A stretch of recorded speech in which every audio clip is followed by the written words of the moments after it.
এই এই তোর সমস্যাটা কি? আমার সমস্যাটা কি জানোস না? তোর জৈবনের জ্বালা উঠে গেছে। জৈবনের জ্বালা তাহলে ল ওই যে রুমে ল যা।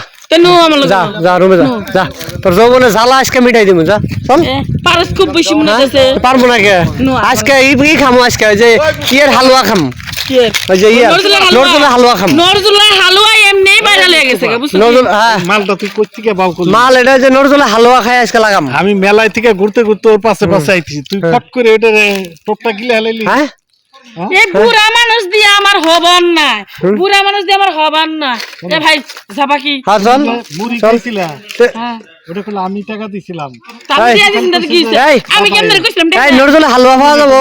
হ্যাঁ হ্যাঁ নরজুলের হালুয়া, হাইরে নরজুলের হালুয়া কি কো? তাহলে যে বুড়া রে তার পোতার জিনিস নগদে খারাইয়া যায়। আল্লাহ রে আল্লাহ রে। চাচা আমি একটা কথা কই, ওই নজরুল ভাই ভালো হালুয়া বেচে, ওই নজরুল ভাই তো হালুয়াটা নিয়ে খাইন বুঝছেন কি কাম হইব?